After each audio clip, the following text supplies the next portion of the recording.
Getting right into it, the title screen for this game is cheeks, to say the least. I think the artwork is fine, and I like the scrolling artwork, but the entire factor being that, well, this is it, is incredibly lame. Nintendo usually does really good with title screens, and this is a damn shame comparing it to those. I think something along the lines of the title screen being based off of what you were previously wearing on the last played save file would be nice, as well as the location. Just have closed little maps for every single stable and the shrines. Not shrines, but towers. If you save somewhere like Akala and you were not at a stable, it puts you either outside of where Akala Tower is, with Link looking up at it if it's not active, or if it is active, him standing atop of it. You're looking around the area, you're wearing the armor set that you previously had equipped, it's all fine and dandy. Instead, what we get is a bunch of scrolling PNGs, which, again, the artwork is fine. I've got nothing against that, but it makes it feel a lot less personal for something that is very obsessed with making the game feel like your own journey. I think it's a damn shame that Age of Calamity has a much better title screen than this game. It's a little wild, honestly. Let's go look at that real quick. Genuinely, I think this would have done a much better job at selling off the vast world of Hyrule than, well, Breath of the Wild's title screen ever could. Just something like this. They know how to make stages in Smash Bros. All this really is a few close-range 3D models, with the rest being a static background as far as I can tell. It's a few models and a skybox. Very simple. Doesn't take a long time to load up, and pretty much everything is accessed from here. This would have been great. Not to mention, again, it tracks Link's currently equipped armor and currently equipped weapon. This is an incredibly small thing, but visually it adds so much to let the player know that this is their save file. There's a little bit of pop-in like that, but aside from that, players have their own profile, so there's no risk of getting the wrong player's save mixed up with yours. To some, this might seem like an overly long gag, but I need to illustrate how bad this is.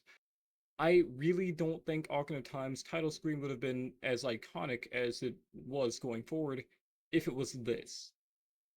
Just the skybox, the title screen, the menu options, and Link slowly scrolling across it while it fades from different points of the day. If this was the entirety of it, with no music might I add, I think it would be a lot less memorable in people's minds. And that's not a good thing since, well, there are probably lots of fond memories of at least the main menu music along with the title screen. So it just being this is wild to me. Because, I mean, it's like moving backwards after everything else we've already been through, and for the spin-off that came directly after this game to effectively have a much better version of the title screen, I don't know. That just kind of seems bad. But I hope this is able to illustrate the point I was trying to make if you didn't understand what I was saying. With that out of the way, let's get into the rest. The intro segment is strong. It gets across the point that Link is waking up from something very quickly. If the bright light didn't really do anything for you, maybe seeing that he's on some kind of operating table will. And the fact that this regenerative liquid goes down and he climbs out should pretty well spell across the fact that he's waking up from some kind of cryostasis. So, because we got Fallout 4 and he gets an iPad at the beginning of it, everything goes fine. It's pretty much a map and navigational tool. Not too complex, but it also allows him to use his inventory and actually use the items the game gives you. Magnesis, for example, are the magnetic gloves from Oracle of Seasons. That's pretty much it, except they can't be used to the same capacity. Link can't repel and attract himself to things, only objects instead. He can, though, instead clobber things over the head with magnetic objects. Because, well, being able to just talk shit like that happens to be incredibly fun and incredibly dangerous to everything else around you because this is a space game. It's dangerous. If you've ever played a Zelda game before, you shouldn't need me to tell you how bombs work. You throw them, they explode. Except here, they're no longer on a timer, and you can be a bit more creative with how you're using them. They're incredibly light, so you should use the world around you to use them to your advantage. Very simple stuff, nothing too complicated, but just be careful because they deal 12 damage and 24 damage on the attacks. Up next, we've got the Sand Rod from Spirit Tracks, A Link Between Worlds, and the Water Rod from Triforce Heroes. It's not useless, but it doesn't have many uses in the game aside from letting you get across water, or occasionally freezing something so that you have a wall to stand behind. There aren't many places you can use this. If you stand, you can't use it anywhere. so much missed potential in one item, it isn't funny. Stasis is basically the timer from the original Legend of Zelda mixed with the Deku Nut mixed with Stela. At least once you get the Plus version. It lets you stop an object in time and effectively make anything in the game the whole timer from previous level games. It's extremely simple and lets you get across things as long as it's at the right position and you have the time to do so. Once upgraded, you can freeze enemies to effectively hit them with Zawardo. And like Zawardo, at the end of it, it will go flying. The game does its best to organically introduce you to every concept as you come across it. At the exact same time though, because there are a lack of actual interactive tutorials, there are times when you could learn these things from NPCs, if you didn't already figure them out, that are just completely left behind. I don't like this because it places too much power in the player's hands from the get-go. You can make any recipe, you can use any weapon, you can basically make any elixir. There's nothing really restraining you aside from the materials you have available at that moment. I think needing to learn recipes from the little icons around Stasis would have been a lot better. I also think having to learn how to make elixirs from different NPCs based on their types would have also been really useful. Give you a reason to explore the world and talk to people because, well, in the base game there basically is one. In addition to this, because Link basically starts with everything he can do straight from the get-go, there is never any time where you have to actually go through a formal tutorial learning how to fight. You don't learn anything new as a game. Again, anything you can do at the beginning of the game, you can do at the end of the game. And anything you can do at the end of the game, you can do at the beginning of the game. I don't think this is a good way to set things up. The only real growth Link has to show throughout his adventure is his defense, which you do by upgrading your armor, but that's through items. But other than that, all you can really do is, well, upgrade your health and upgrade your stamina. That is it.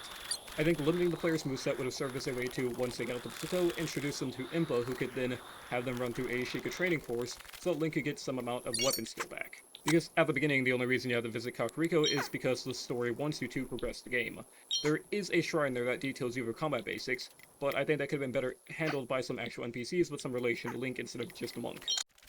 Additionally, until you access the starting tower, time does not pass in this game. You have no clock. It will be permanently locked to daytime. This could be used for a lot of interesting things as the game goes on. For example, making it so the game did not progress until you had certain things done around the Great Plateau. I mean, go through it 3 times a day to show the dangers of each and what was still accessible during each would be nice. Having a tutorial where you can learn how to sneak strike enemies as well as sneak up on them would be nice, but also allowing the player to fail and not giving them a chance but letting them know it is possible would inspire them to want to try that. These would have been good. I think allowing the player to discover these things on their own is also fine, but also not giving them any indication that these things are possible whatsoever could lead some to believe they aren't possible. I don't think the game should be as hands-off with Ocarina of Time's swordplay tutorial, but I also don't think it should be as long-lasting as Twilight Princess's. I think it should be a good mix of integral to the plot, kind of like with Wind Waker, and that'd be fine. There are a lot of things to do around the Great Plateau, and like I said, time does not pass during this segment, so you can pretty much loop the entire thing and then basically be out of it, without having to worry about flood moons, which won't even occur in the first place right here, to make you want to get off of the plateau. It wants to take your toys away, and that's pretty much how it's going to do it. If you don't do anything, you'll pretty much eventually run out of things to do, which is going to drive you off of the Great Plateau to begin with. I think it presents you with enough things that you can interact with naturally that will pique the player's interest enough to make them want to interact with things like it in the future. And that's good. That is very good. Because otherwise, if it didn't do any of that, well, what reason would we have to even try to do that stuff in the first place?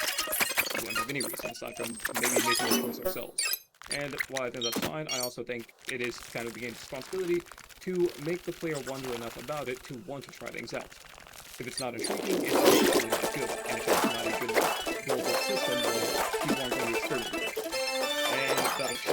The game also goes through the trouble of introducing overlays. It's also interesting enough and very well designed for points. It's nice. I like it. However, there could have been a lot more chance of way more of these along with different types of enemies that could have interacted with players in different ways. As things are, there are multiple frames on which Link really can't be challenged or enemies just won't work. And that's a little bit disappointing because Zelda has a really diverse set of enemies. If you're gliding around the air, there's nothing that's going to target you. There aren't any enemies that will try to knock you down from the air because, well, even the airborne creatures, the Keys, just kind of aim around the ground. Quake could be active nuisances looking out for items and actually taking them from Link so that he has to chase them down. Wolfos could work as guard dogs for Bokoblin camp. They can smell a lot better and they can see a lot better, meaning that if Link wants to get around them, he can see things like raw meat so they would be distracted. Very simple. Deathwobbers could work as, well, plant mimics. You see a plant you think is a fruit or something like that, you get near it and you are hit for it. Skulltulas could challenge Link on walls and make him choose very carefully about where he's climbing, as they've done in things like Twilight Princess during the beginning, and Ocarina of Time. If you are climbing while they're around the wall, they will target you. If you stay totally still, they won't have anything to say about it. The core game mechanics are incredibly strong, but the thing is, because there's no real reason to interact with them, and there are no enemies that are supposed to be there consistently, there's never that conflict, and that's not a good thing. A massive complaint of this game is the amount of variety the enemies have. Even though the base 3 enemies that you will be fighting throughout the game have about 4 to 5 movesets associated with them, the fact that they are the same enemy skins doesn't do a lot to endear people to them. They might be endeared to them because of their appearance, but as far as the people go, they do miss the huge variety that the series has shown off in the past, and that's entirely fair. Having such an active variety of enemies and only choosing to bring back so few, and repurpose a few others, is kind of sad to me. Guardians are BMOs on steroids. That's pretty simple. They look at you, they target you, and they shoot a laser in your direction. This laser will absolutely destroy you. Bokoblins, Moblins, and Zophos have existed in multiple ways and forms throughout the series. You should know that if you're watching this, or if you've played the previous games. If you haven't, I recommend it. They're nice. However, there are also a few left-field picks like the Yiga Assassins. The Yiga Assassins are bar for bar, word for word, the Garo from Majora's Mask. They're the same method of attack, leaping in from above and trying to come down upon you, and dashing at a high speed before trying to slash you. It's extremely simple, and you can beat them using the exact same methods. They have definitely shown off the fact that they can make old enemies work with simplistic attack patterns, and having more of those would only make the system better. The enemy movesets are already simple enough that I think they could have been made to work perfectly fine within the system, and they would have definitely added to it because there would be more things to interact with in the beast world. Another massive complaint I see about the game is the amount of characters that actually get depth and screen time. There aren't many NPCs that actively contribute anything to the plot, and that's a huge missed opportunity because, well, opportunities like this are super easy to come across, and it's a little bit disappointing that they don't do anything with them. For all intents and purposes, Link is trapped on the Great Plateau with the old man until he goes through and clears out all the shrines.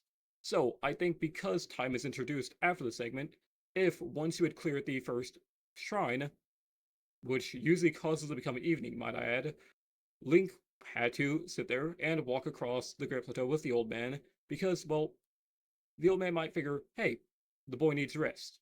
Get him some rest, keep him on his feet, and help him survive. That would be good. I would like that, especially considering how enigmatic the old man seems to be to begin with. Something that simple would give time and depth to his character, and if the player didn't want to do it, they could opt not to.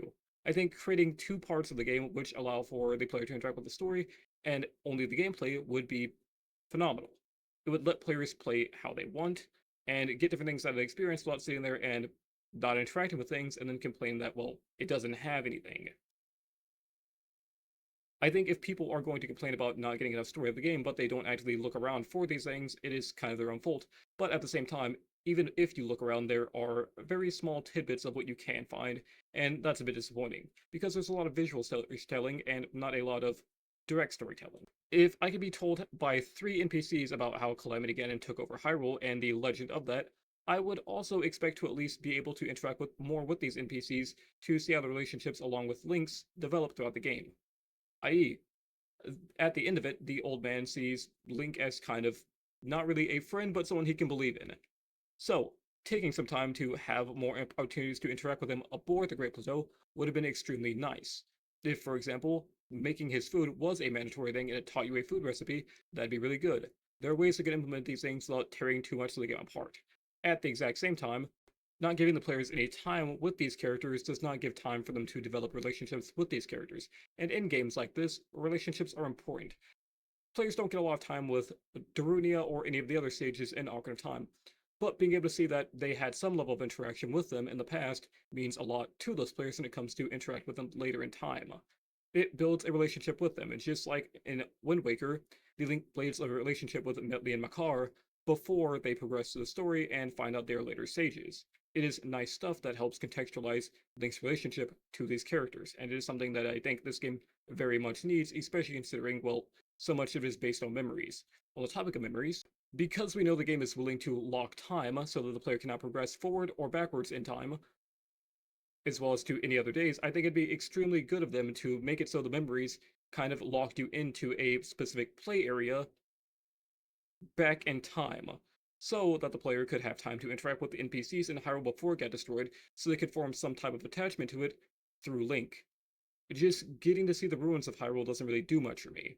If I got to experience that Hyrule and then see what absolutely destroyed it, I would be more considerate of what has happened in the game. Look at Ocarina of Time, for example. If you hadn't visited Castle Town Market at all throughout the game, and then you just ran there because you already started as an adult, none of that would mean anything to you. It would just be like a desolate area before the final boss's castle. Nothing too weird there. But because it is like our central hub and where we can do so much, before that all happens in Ocarina of Time, when you come out of the Temple of Time and you see what has become of it, it is very jarring, especially at that age. This game just has nothing similar to set the tone of what is truly going on. We get that it's post-apocalyptic, we get that there's nothing else really going on, but at the same time, it is so peaceful that we don't know how much of the world has actually been lost because of the fact that, well, so much has been messed up. We just get to see ruins. Fallout works because we know that it takes place in America. America is a big place full of lots of things, so seeing all those areas completely desolate and full of nothing really sells the fact that it is a nuclear war, and that there is really nothing that we're used to left. We're having to eat mutated versions of existing things, and that's not really bueno. For example, as far as story is concerned, because you can go back to the old man's cabin at night to meet him, and he'll talk about recovering, he tells you how to make food to eat, because you might have only been throwing food in fires at this point, and you might have only seen meat roasting over fires. So, getting the idea to mix some things here would be nice. What does the old man's diary tell you? It tells you about the specific thing that he's made before. So, using that as the base, I think it'd be good if Link could take that and from that point, just make a small meat dish, make a small meat and mushroom dish, and just really simple things, but nothing too complex like you can do baseline. I think there should be a limited amount of things you can make work in a dish to begin with, and that should be limited to two things. Sure, you can add different types of meat, but that doesn't really have any effect aside from restorative hearts. Make it so that you can only add a type of meat and a thing for a buff would be incredibly good. But you can't at like the beginning of the game decide you are going to mix at least like 3 things that boost your attack and just decimate everything that gets in your way. Sure, that's fun as like something you can do once you know how to do it and you know where the things come in naturally, but I think players should be limited on their first playthrough. I think once you clear the game should let you restart it with all of Link's gained knowledge after you defeat Clement again. So when you go back through it, not only can you move things faster, but you also have access to a lot of the skills you've already learned throughout the game without having to re-upgrade them. Link remembers more about who he is. I think that would be perfect for the game. Wind Waker has already introduced a concept similar to New Game Plus with the invisible garb. I can't remember exactly what they're called, but it's whenever you start a second playthrough of Wind Waker and you can just play through the game in your pajamas. It's nice. It doesn't do a lot, but the fact that, well, you have the DX camera from the beginning adds a lot of stuff that you can do to it. Being able to get those photos so early in and just complete the gallery makes it fun, and it gives you something to do on a second playthrough. It's nice. I think missable content in games is something that is fine because it should inspire the player to have a second playthrough. So making so on the first playthrough you can miss content, and on the second one you are free to do whatever, would make players actually move through stuff. Allowing them to also choose to retain either their stamina or heart containers would allow them to move through the stuff more quickly. It'd be nice, because then, if you beat the game with 13 hearts and like 5 stamina vessels, well, check it out. And now you can sit there and go get the Master Sword straight from the beginning of the game. And now you can tackle all those Blight Ganons from the beginning of the game. For that reason, I think Blight Ganon should also have a boosted amount of HP to max once you have gotten the Master Sword. They should be fighting out of desperation at that point, not simply to kill. The fact that Link has brought something that can utterly destroy them on an atomic level into their domain should kind of get the right response from them, not them slowly having to take time to grow stronger as more are taken out. That's kind of wonk. I don't like that.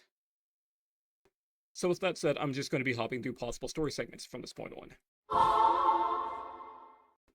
Link wakes up as per norm. Zelda's voice calls to him, he opens his eyes, and we move on like normal. You proceed as normal, everything goes as normal. Link knows the slate is important. That's pretty much it. I think if Link at least started with some memory of Zelda, it'd be a lot better. He hears this voice from his dreams, and he knows this person is important to them, but he doesn't know who they are. However, them urging him to go on forward would mean more than it does now. I think at this point, whenever Link runs out to this point, it would be a lot better for him to have a second to look over Hyrule before it's shown that Link's not the only one who woke up. I think having this moment take place up here would immediately set the player off that something is very much Past wrong in 100 this world. years. Sure, you still have to raise the tower, The but beast. the fact When that the if beast you regains its full proceeded to do power, this, is it and worthy to then, face its end? after stepping out, this cutscene played, you would immediately know that something is up. So, when you see the old man, you would have far more questions about what the hell that thing is, and you can get to that point a lot faster, because the player is going to be far more invested immediately right off the bat. Now then, Link is told he must you hurry. must hurry, Link, The old man can get more into things, or see that this is happening a bit too quick, before it's but he too still can't fill late. Link on in and everything because, well, his memory still might be in a fragile state. So at this point, I think it'd be more interesting to just get a few different dialogue options. Having this start off as normal as you grab the apple would be fine, because then at least it breaks the tension. Link doesn't have to directly ask, hey, what was that fucking thing, to move on. He can just play it off and treat things normally by asking, who are you? What was that? And so on. Still giving you as much ability to invest yourself in the plot as normal. You could simply say bye and run off. After a while, you still get the message from Zelda to go to wherever the hell you're not be going. Otherwise, if you choose to talk to the old man, he can fill you in on some things so that part is cleared up. Either way, you still get instructed to eventually hit to the Sheikah Tower. This still jumpstarts everything. I think if you take the time to play around on the island until it is beginning to hit, I don't know, maybe the evening, the old man should come find you. Give you a small warning that it's dangerous out and that you should come back to his cabin. All that fun stuff. Set you up for a tutorial for food, for sneaking, all that fun stuff. It's incredibly simple and pretty well easy to integrate, all things considered. If Link heeds Zelda's message and runs to the tower, well, everything is activated and he's fast on the track to figuring shit out. It's very simple. You did what the game told you to do, nothing else. You didn't get sidetracked. So the old man will eventually, once you reach the bottom of the tower, direct you to the exact same thing as last time. If instead you choose to wander around the island, or the plateau rather, I don't know why I keep calling it an island. Instead, what'll happen is around the time it hits 6 p.m., the old man will come looking for Link via paraglider.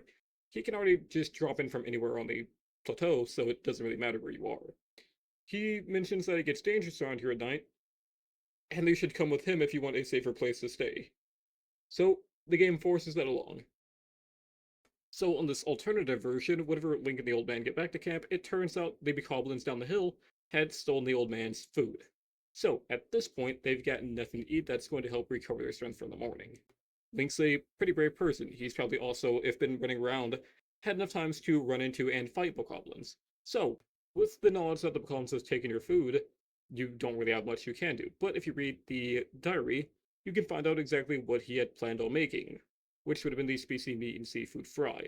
All the ingredients are down there except for the pepper, which is in his home. So instead of forgetting the fish, well, somehow the old man forgot about the pepper. Either way, it works. Also, the bokoblins just could happen to have a fish, which means you wouldn't have to go hunting and then fishing just to complete this little part of the game. It's still left up to player imagination, but with that, you can fill in those three spots, and bada bing, bada boom, you immediately got something to keep you warm. But back to the beginning of this, bokoblins in normal mode have bad eyesight and pretty bad hearing. But I think the old man suggesting that maybe you use the barrel to sneak up on them, especially considering there's one on a watchtower, would be a good idea. It would also call back to the kind of cartoonish moments of Wind Waker. Just having to stop so that they stop looking at you would be enough to maybe put in your mind that you can use things to help yourself be stealthy. Standing out in the open won't do anything for you, but this definitely will. So you can either climb the ladder to hit a headshot on him, or you can stay here and do the exact same thing. Though I guess if you climbed, it wouldn't exactly be hitting a headshot. Anyways, with that, you can pretty much just run up on the camp and either grab the meat and be done with it, or begin stealthing around, all that fun stuff. Should you choose to actually be stealthy about it, you can sneak strike them. If you were to get caught doing this, however, I think it would be good for the old man to say, you can't let those things live and just run back up the hill because, well, they're pissed off and they know where you live now. So, on top of that, you absolutely have to finish them off in this moment. It becomes a kind of locked fight scenario, which they're already good enough at setting you in. Sure, during the actual game, the meat is cooking overnight or for whatever section of the day. But I think if they had something where they had them setting, like a drying rack or something along those lines, it would still work phenomenally well because, well, at this point, you've gotten both a stealth and cooking tutorial. If you get by without alerting any of them, the old man congratulates you and notes that you're surprisingly stealthy for someone who just seems to be extremely clumsy at this point. If you don't, well, like I said, you have to fight them off. It's pretty simple. Nothing too deep. So at this point, if the time was locked to 8 or 9 p.m., this would work really well because of the fact that you can't really leave the area. Link will stop and display the message where it says that you can't go any further, like if you try to leave the map boundary, or whenever you try to leave the climate again and fight. The game just won't let you. Not only that, but getting the warm doublet beforehand sets you up to pretty much be able to run all around the map without really having to take the time to figure out new systems. You've also figured out a recipe that'll allow you to stay warm in cold areas to begin with. It all works out perfectly. Anyways, with Link sleeping by the fire, I think then would be the time to have him woken up by Zelda, telling him to head out there. This time with a bit more memory since he's already had like a bit of time to sleep. Time at this point should be locked to nighttime. So if Link tries to wake up the old man, you pretty much get this message. If you try to sit back down at the fire, you'll simply get hit with a little message that tells you now it's not time for that. Like if you try resting during a boss battle or something. Either way, you kind of end up at the same point. You've both still gotten the same story at this point, to some extent, just experienced different events based on what you wanted to do. Both paths should be considered valid. And on the same side, after you clear the first shrine, things should still proceed as normal. All that fun stuff. Because on that side of things, you've run straight to the tower, start the first shrine, and now it's evening. So he advises you to come back with him so that you can get some rest before, you run off into a whole bunch of treasure hunting and all that fun stuff. Save that for being bright in the morning and having a full stomach. Either way, whether this stuff happens on your first day or your second will be up to you as the player. So, eventually, when you get around to it and you are finally on the second day, or evening of the second day, or potentially even third day, depending on, again, how you've been treating the gameplay, you get another tutorial, and that one will be on item usage. Torches can burn infinitely without losing durability. Axes can cut down trees, and only 2 swings instead of multiple others based on their attack power. So during the morning, we look for the old man. When you see him, it should be easy enough to tell that he's cutting down a tree. So, having your own axe, the conversation will go like you expect. Hell, he might even ask how shrine exploration's going. But you can ask him what he's doing, and he'll let you know that trees make for good firewood. What fire is good for is resting wherever you want. He tells you the trick to cutting trees, all that fun stuff, and he asks you for help with it. So, if you choose to do that, all you really have to do is equip your axe, chop down a tree, and bada bing bada boom. You get a Korok leaf for it too. Useful, but for what right now? You don't know, but you know that you can get it from it. I think this should be a forced drop the first time, so the player knows where they can get this item. You pick up what's probably your first bundle of wood, and then you proceed forward. The old man will automatically say that you did do some work for it, and you can keep the wood. It's useful, but also it raises the question of what else you can do with trees naturally. So, when you see this ravine right here, and these extremely big trees, and it only takes 2 chops to cut them down, sure, if you botch the lesson, you don't really get a lot out of it. But if you figure out what you're supposed to be doing, which is incredibly easy mind, you can do this. These logs fit pretty niftily into the location and they won't roll off. It's like a magnet. Anyways, you proceed forward as normal. Complete your shrines as you would normally because, well, nothing is really changing at this point. Remember, Link can't swim and he can't climb other surfaces that aren't wood for a long time. So when you see this river and a shrine over there, these are the only 2 real options you have aside from running further down there and finding another way. There are 3 ways to cross this, and water, this cold, does a lot of damage really quickly. So what have we learned so far? That we can cut down trees. What are trees? Wood. Wonder what we can do with that. Hey, doesn't wood float? Wow. So at this point, you've also gotten a tutorial on how you can use this to navigate the world around you. Something I think would be a lot better than a lot of uses that we actually get out of this type of mechanic in the game. We already know we can walk across trees, and there are three here because, well, falling in this water is going to lead to near instant death. It should be something we want to avoid. So it's giving us multiple trees so we can line them all up and have a much better chance of not falling in the water. You can also see a chest down there that you can use the Magnesis on. But all in all, you can just run across these now. Do that pretty simple. Additionally, since you've got the Korok leaf, guess what? There's also a boat here. You take the boat and use it to cross the freezing waters that would otherwise kill you. Because, well, you can't climb the rocks for longer than maybe like 2 seconds before basically treat all rock walls like they are wet at this point. You can get a little bit of distance up them before Link comes sliding down. That seems simple enough, right? Okay. With that all done with, we can now proceed on to the other two shrines. In an incredibly simple way. So, as per usual, once you've collected all the orbs, the old man comes down, and the plot goes forward. Yada yada. Now, I like to state for all intents and purposes, I consider the Great Plateau kind of like a divine beast itself. You have 4 terminals and a spot where you get the map for the area, with this serving as the last terminal. The Stone Talus or Rockblight Ganon is still around, but other than that, there's nothing really here. At the exact same time, I think not being able to see enemy health bars up to this point would be incredibly nice. Because of the fact, well, you don't really know what the enemies can take. You're learning and guessing all of that as you go along. So, I would say instead of getting the glider, maybe you get the ability to, I don't know, ping things. Treat this as something that will give you the ability to use the Sheikah sensor from the get-go, right? You can sense where objects are, because, like the old man says, clairvoyance. Oh, or just perhaps something similar. So, taking that in mind, having what you get from him effectively be a way to track things down would be incredibly nice. The old man knows where Link is at all times on the Great Plateau. You can finish something and he'll be able to spot you there. So, not being able to see where enemies are because you can't see their health bars would stand out. Because once you put on the Champion's Tunic, you basically get that ability anyways. So it would basically be like having the Champion's Tunic and the Sheikah Slate enabled at the same time. But in addition to that, I would also give it the ability to let you sense for objects as well. Things like, I don't know, a creature you might need for something. Like, say, how the Sheikah Sensor Plus lets you douse for a specific item. Except in this case, it would be more for things that are already existing in the overworld, kind of like treasure chests.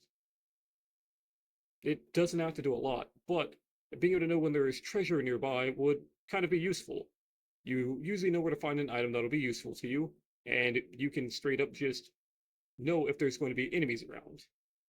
Like the other champion abilities, you should be able to turn this one off if you don't want to. But I think having that option from the get-go would be a lot more interesting than, well, just kind of having it on one piece of armor and not actually having anything going behind it. Additionally, letting it allow you to see basically your pings on the game's screen itself instead of only whenever, you look through the Sheikah Slate would be really good. If you ping something, you've constantly got a feed on where it is. Effectively, it would function like a compass, a stone of agony, and a goddess cube. With the coloration taken from the goddess cube to signify its relation to the goddess, or Zelda in this case. If you want to read that, go ahead and stop the video, but all things considered, I think would fit right in with the rest of the ability's naming structures. And also, he spends his entire time up here guiding you in the right direction to begin with. So with that taken care of, we're on to the next segment. Well, now you're probably wondering how we get down from the Great Plateau to begin with. Like in Skyward Sword, I think you should get a sail clause from him. It doesn't serve much purpose other than to let you get down, but King Rome, getting around the way he does, is supernatural to begin with. He just kind of drops in out of anywhere. I think Link should be able to put two and two together and go, oh, he was a ghost, that's how he could glide. And after that, well, you still got the paraglider, but it functions like the sailcloth, or the paraglider when you only have, like, no stamina remaining. It is a last-ditch parachute for you. Either that, or it should keep its base functionality, but without the amount of movement speed that it does give. You could still glide with it, just not to the extent that you do in the base game. We'll save that for later. Or maybe even potentially because of its unrefined form, it burns more stamina than necessary, because it's harder to hold on to. With that said, I think the story up to this point is fine, even untampered with. I just think that for the belief that Rome has in Link, and the fact that they've been so, I don't know, cordial up to this point, there should be more to it. All things considered, it's incredibly possible for Link to be incredibly informal with the king. They can both get their own little kicks in and stuff like that. It's a overall good time. I think with the added option of the additional story content that I've offered, that there should be more room for an emotional pull here. Because as things stand, if you just play the game normally, this guy doesn't really mean anything to you. Because of the game, I mean. He might mean something to you because, oh, King of Hyrule, but as far as you as a player might be attached, there's probably going to be nothing there. So when you find out who the old man really is, if you didn't already have an idea, well, it just kind of leaves on a, alright, note before you run on your way. You see him in memories, but even then, he's not really focused on for a very long time. I think rewarding the player for choosing to do more story content is a good thing. If they choose to, they get more attachment to the characters and have more time to spend with them. If they don't, well, they just get to move on with the plot. There are always going to be people who want to play games specifically for the action of the games, and people who want to play games for the story. It's hard to serve both parties well. And while it might seem a bit greedy, I really do think the paraglider should be less effective than it is. Because the only thing truly keeping it back is the fact that if you have low stamina, which you will at the beginning of the game, you can't use it for very long. But it also prevents it from getting any better. Of course, if you didn't know what you had was a watered down version of it, it would still feel good, but it would feel even better when you get the full power version of it. You'd be able to glide it around as you would normally, a lot quicker than you can baseline, making a lot more sharp turns and possibly have more control over your trajectory. I think making it more similar to the Deku Leaf than, well, the paraglider at this point would be a lot better. You can travel in pretty specific directions, but you don't have too much control over how you move. It's still an incredibly useful tool, though, for traversal. And all of that, on the side of Rome's guidance, the king knew about how much power Zelda had left, as well as Ganon's regeneration, along with where Impa was. He still knew she was alive after all this. Sure, he can't really leave here, but the fact that he knows all this stuff means, well, he's got to have some way to keep track of everything, which is why clairvoyance seems like the most proper point where his power could be. The king should know what his subjects are doing at all times, and he certainly does seem to do that. That said, Rome has also grown quite a bit. He doesn't seem to be as demanding as he used to be, and even before he had died, he had wanted to actually talk with Zelda and let her do what she wanted as a person out of love for her. So, getting to see him in this condition and asking Link to help him instead of telling him to, it's good. But we don't know about that character growth because we don't know about the person we used to be, and if we had more time to see how he had to grow from that, it would make this a stronger moment. Unfortunately, his time is short lived. You don't get too much time to actually talk to him. Also, with Rome knowing about the controls and how the Sheikah Slate works, sure, Zelda could have told him that, but also it could be funky ghost magic powers letting him know exactly how something works. Which seems plausible to me. Anyways, once you get the paraglider, well, you're set free. The mist at the bottom of the Great Plateau has faded away, which is also something I think is funky ghost magic to stop Link from going off the wrong trail. It's never really brought up at all, but if you climb down there, which you definitely can, you basically get treated like you fell into a death zone. There are only a few places this happen, and they tend to be divine beasts. I know we said that no death could be more foolish, but all things considered, he's also a little bit of a liar at this point, because, well, you can just climb down this incredibly easily. It's a little bit funny, but you don't even really need to think about navigation when you're doing this. If you do, it makes it a lot easier, but even at a certain point, you could just let go of the wall and you wouldn't even take fall damage from it. And you're set free on Hyrule Castle. Hyrule Kingdom. Anyways, back to the old man. If you read his diary, you can find out a little bit more about him. He updates it as you do things around the plateau. It's nice. These things usually involve interactions with him. It's very simple, it's a very small thing, but it's also a very nice thing. It lets you know more about his character and who he is.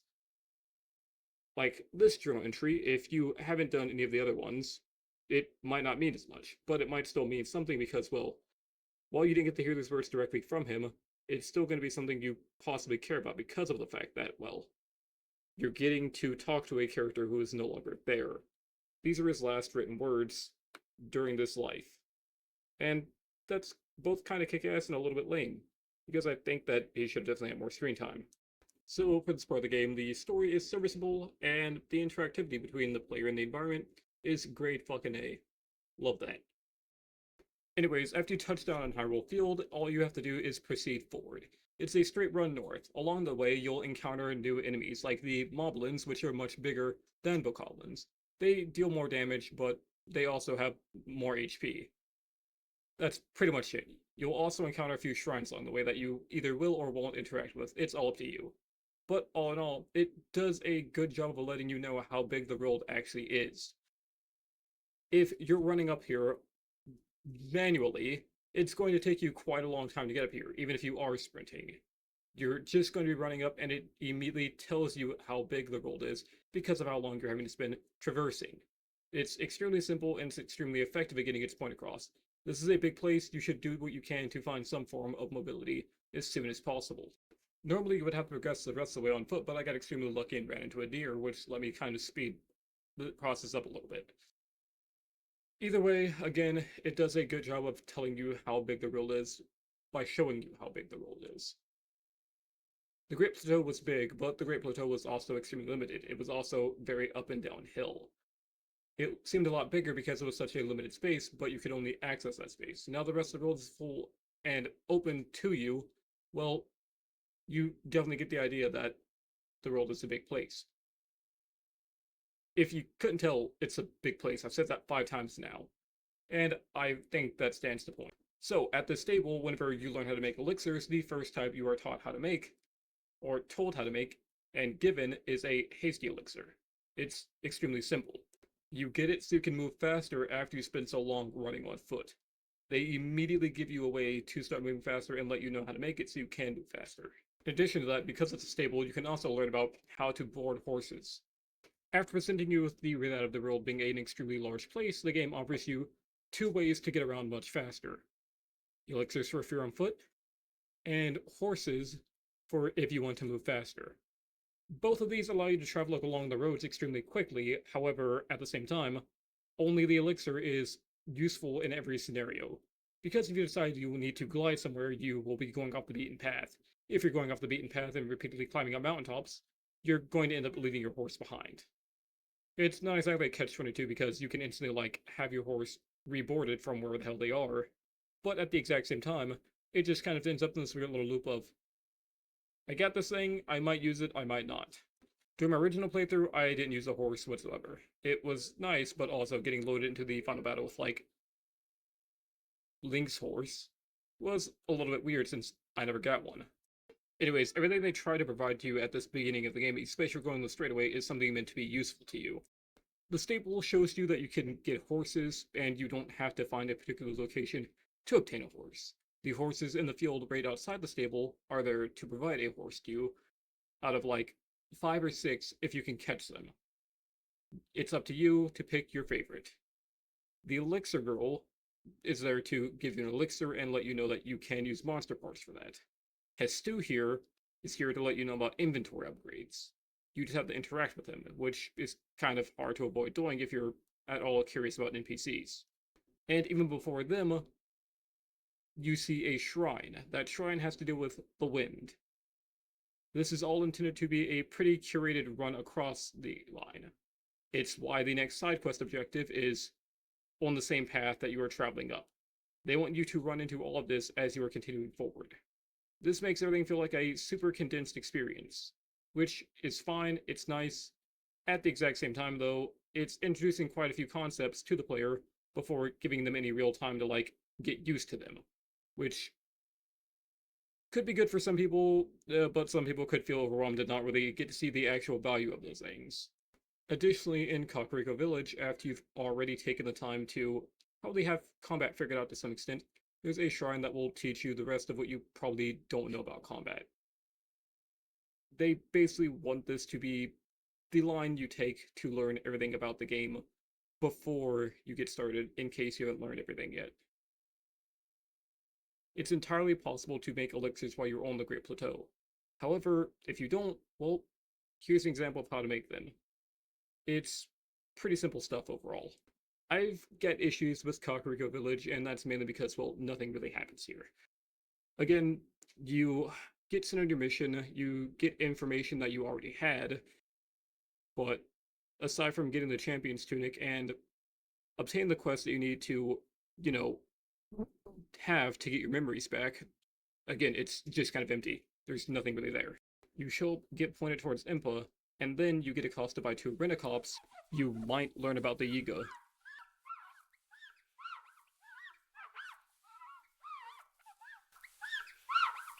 Hey man, back off me with that bullshit. Meet Paya.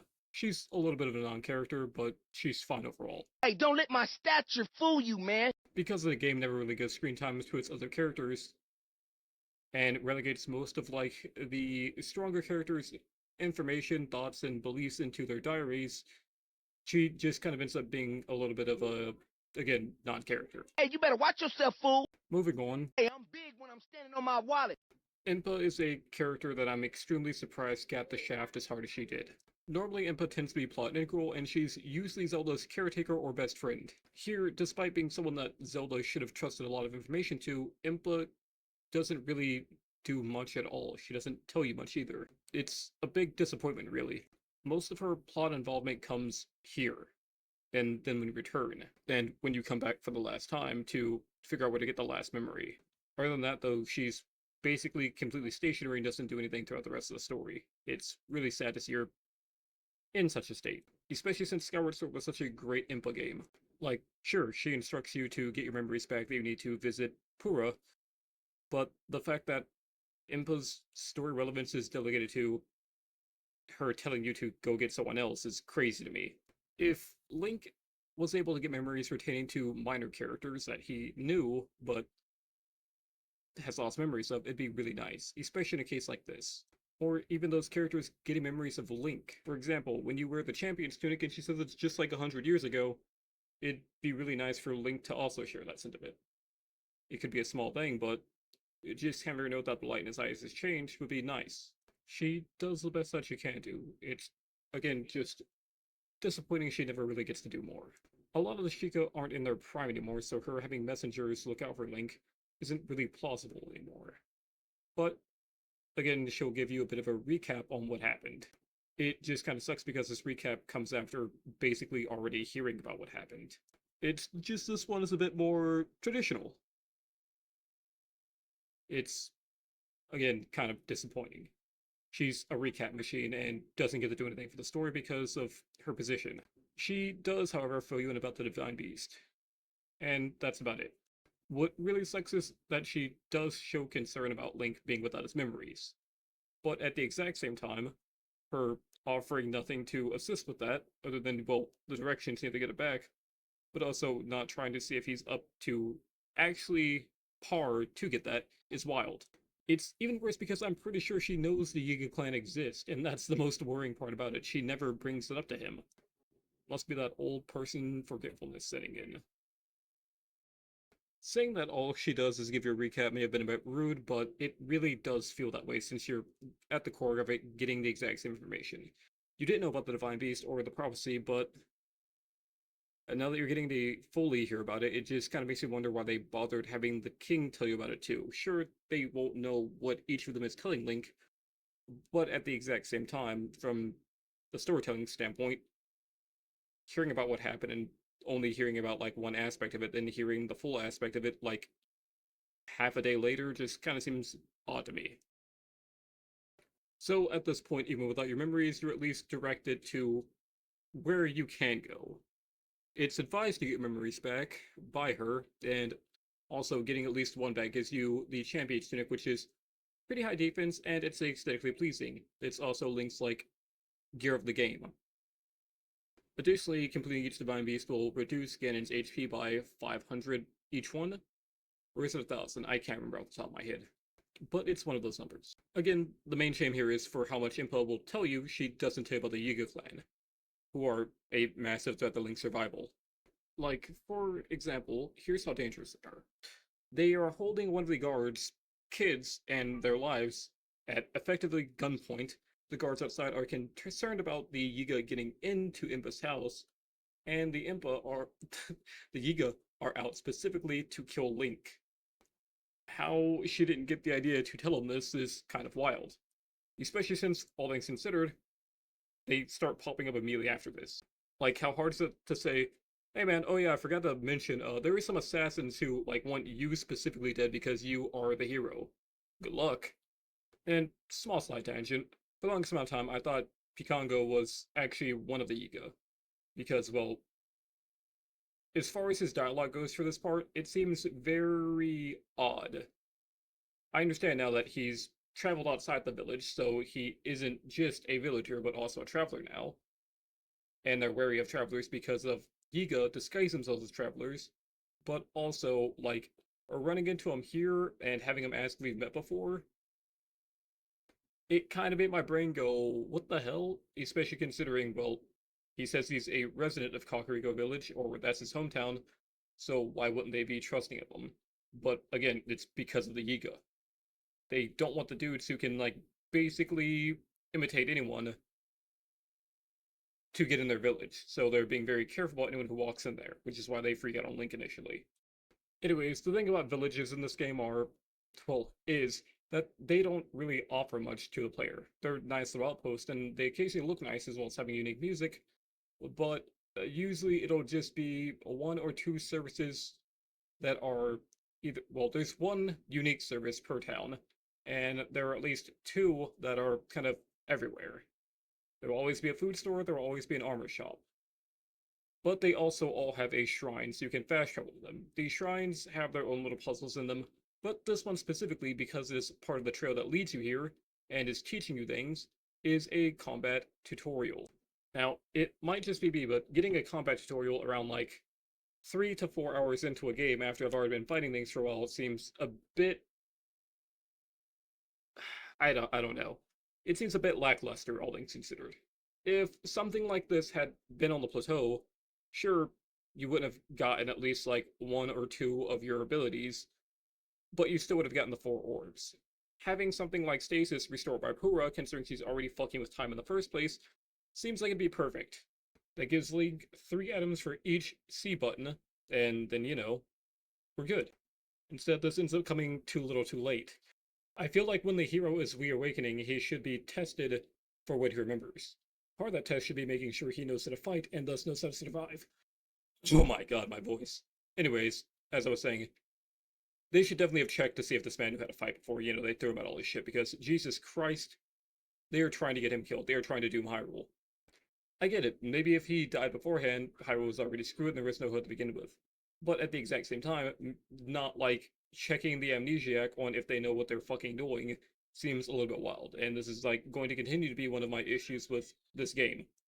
Flare Rush feels the same kind of issue as the shield does in Twilight Princess for me. It oversimplifies things and it removes all thought from it.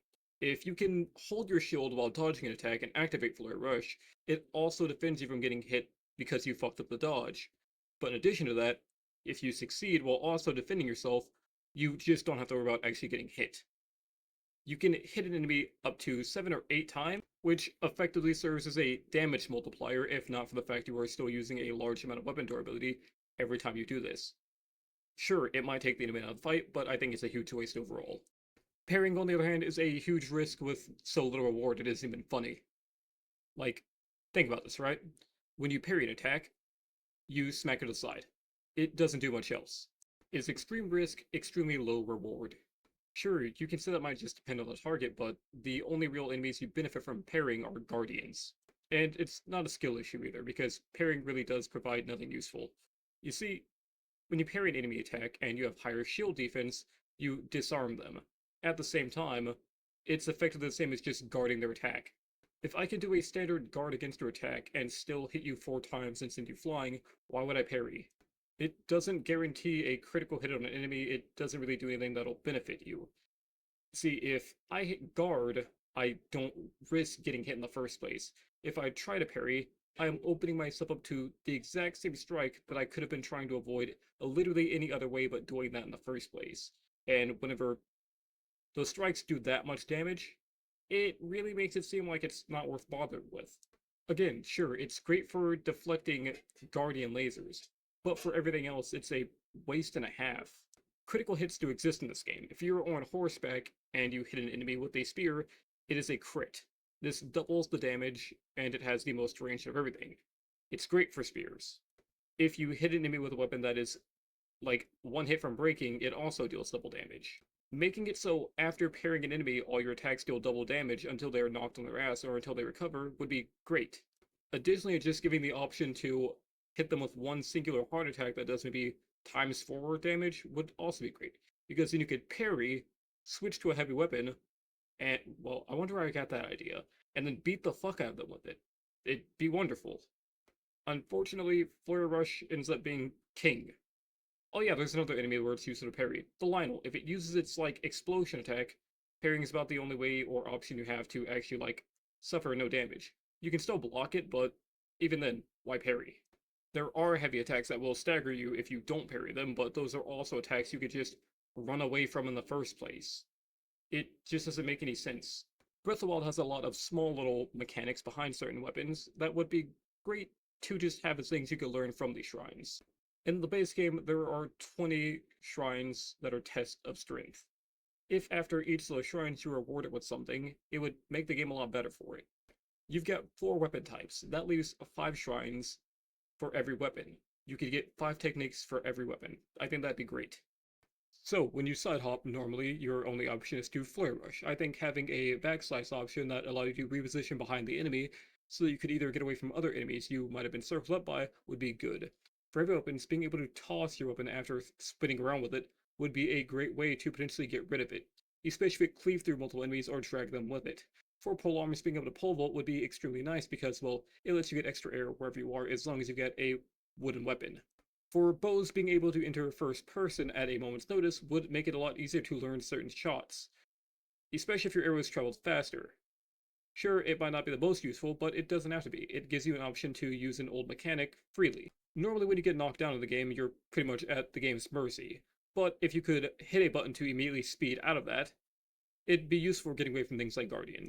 And for shields, it'd be as simple as making it so after an enemy attack hits you, if you attempt to parry directly after that, you can instead push the enemy backwards. It will only knock them off balance and won't really deal any damage or give you a substantial gain, but it still allows you to get an enemy off of you so long as it's light enough. Those don't do much, but they do provide some variety to the gameplay. And being able to learn abilities like that would make it actively feel like you were gaining something as you progress through the game, which is something that would very much fix quite a few problems with this game, at least for some people. Next up, the Yiga. The Yiga are enemies in this game. They're pretty much exact replicas of the Garo, and that's fine. The only thing I don't like about them is the fact that the assassins do not appear with usual encounters. They only appear at spots like this, and that's a massive disappointment because with other encounters they could be potentially more dangerous and more fun to fight.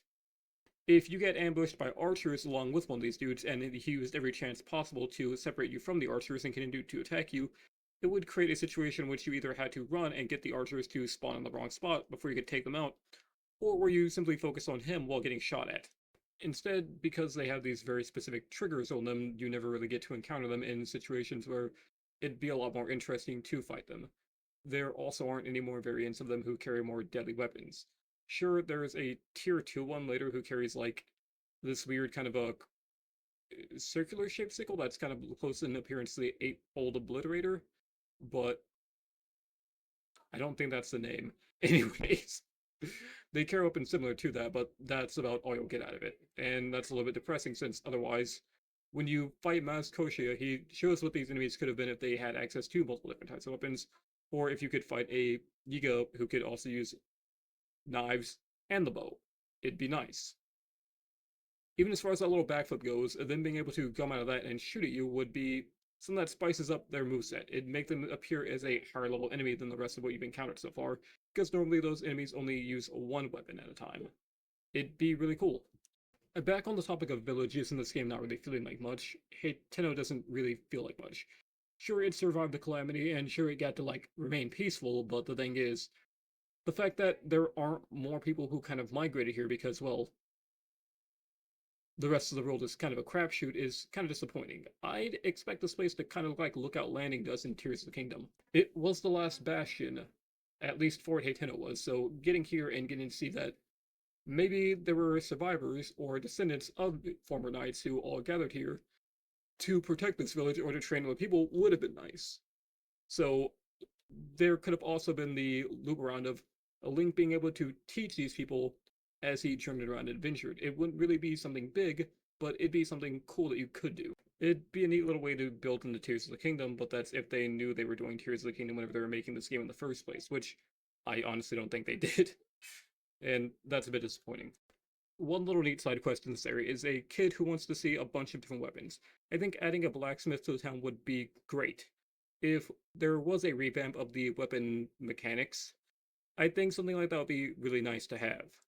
Wooden weapons could still break, armed weapons could break, or rather be damaged, and then repaired there, all that sort of thing. All it would take is bringing in a perfect version of it, so the blacksmith had a chance to see it, and if it was imperfect, he would complain about it. And also maybe charge a little bit extra for it. Anyways, if you want to pause this part, I put a little sum up of the side quest I'd have in mind for the town on screen. You're not gonna have enough time to actually read it, but if you freakishly do for some reason, it's all there for you. Anyways, with that out of the way, I just think talking badly or disregarding the current side quest without offering up anything to show that I might know what I'm talking about doesn't really paint this in a positive light. I love the side quest where you're tasked with adventuring into Hyrule Castle to find out the royal recipe, all that fun stuff. I'm pretty sure that was the actual name of the quest, so that you can bake a cake. I like that. The thought of having to learn recipes by doing stuff like that and actually venturing around the world to find those different like culinary techniques would be really cool. But you can just kind of make everything. In the same way, having interactions with NPCs who obviously care about certain things, but you're given no way to actively like interact with them on the same basis is a little bit lame to me. Like, yes, Terrytown is a cool side quest, but not every side quest in this game is Terrytown. Thank goodness for that, because we kind of get a taste of what that would be like with the Restless Cricket quest. You just end up having to collect a whole bunch of crickets. There's not a lot there. They're mostly like fetch things. Collect, I think it was 20 of the purple mushrooms that climb that grow on walls. I can't remember the exact details, but it's over by the Gerudo stable before you enter the desert. Additionally, the side quest where you have to run down to the Hateno Beach to go get the lambs back is also pretty cool. Or sheep, rather. I like that one. Sure, it's a search and destroy quest, but at the end of the day, you are actually talking to an NPC, going down to an area where something they lost was taken, and freeing it. It's incredibly simple, but it gets the job done. The same for the little minigame where you have to ride a horse around and jump over the obstacles. It's kind of like Ocarina of Time's horse racing, with the fact that you have to get it done within a certain time limit and jump over multiple obstacles to finish the race, but it's different enough to feel different. If the side quests were able to give more unique rewards because there were more system limitations, I think they would genuinely be better. Again, while I don't think it'd be possible to give every single side quest a truly meaningful reward if there were unique items in the game, there are enough that would work with it if they chose to. And there are enough that I feel like wouldn't violate Breath of the Wild's design philosophy if they were included. Yes, the hookshot is cool, but I don't think it would really fit here. At least not as a base item.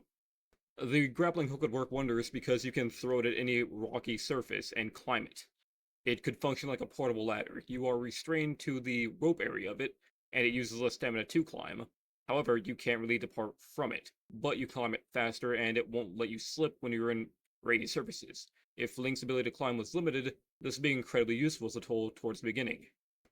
Plus, the fact that you can't redeploy it once you're already climbing something means that once you did hit that level, well, guess what? You collect it on the way up, and then you continue climbing as normal, meaning you can still climb limited walls, but I feel like something like the grappling hook would be great to get at the Rito village. In the old days, before Rito could fly, they had to use the grappling hook, so with their air access being restricted by Meadow, it would make sense that they've gone back to using this to get around. It's not the most fulfilling thing, and it doesn't probably feel the best, but the thing is, it lets them at least get to higher heights without having to worry about getting shot down at the moment. Sure, you beat the area, you get Rivali's Gale, so it doesn't really matter. But Rivali's Gale has 3 uses, each stored away on a 5-minute timer. Or rather, with those 3 being stored away on a 5-minute timer. It doesn't mean it can't give you something that makes climbing easier for you. You've gotten something that allows you to instantly ascend to a select point that you might want to do, and then glide down from there. And you've gotten something that allows you to, whenever necessary, choose to climb up a certain part of the map easier, or without having to expend a resource. I feel like those are pretty fine trade-offs. Or less trade-offs, but upgrades to what you can do base. At the beginning of the game, what you need to start a fire is wood, flint, and a metal weapon. If you get at least one fire arrow, guess what? You can just shoot a piece of wood, bada bing, bada boom. But also, if you keep a flame spear or a flame weapon with you at all times, all you need is a piece of wood. As you progress through the game, you're already using less and less resources to do things that used to take you multiple to do. So I think something like this would work just fine. If the item simply allows you to climb faster if you can hit the point that you're aiming for with the item, I think that'd be entirely balanced. You can climb that specific area faster and you won't use as much stamina, if any, to climb it, but after that, you pretty much have to climb as normal. That would make it so that stamina isn't so much a valuable resource, and, well, there's more ways to get around the map without having to dump fully into it. I always go full stamina vessels from the beginning, because I think exploration is something that is more important than combat in this game. But that's because I'm used to getting through fights without getting hit in the first place.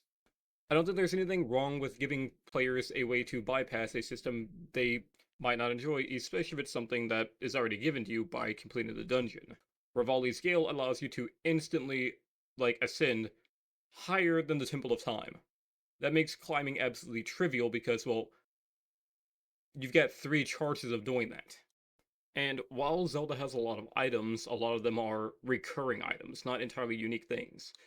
I think even something as useless as a sing shot would be in this game would still have its own purpose. Being able to instantly fire a small pebble, because, well, regardless of what area you're in, you could probably pick up a pebble and shoot it through a slingshot. Sure, it might not deal much damage to an enemy, say it does like 1, right? Something that can instantly get their attention.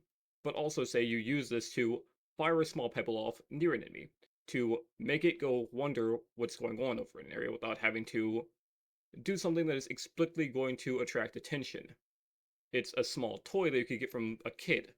At the exact same time, it's something that could be useful on an adventure.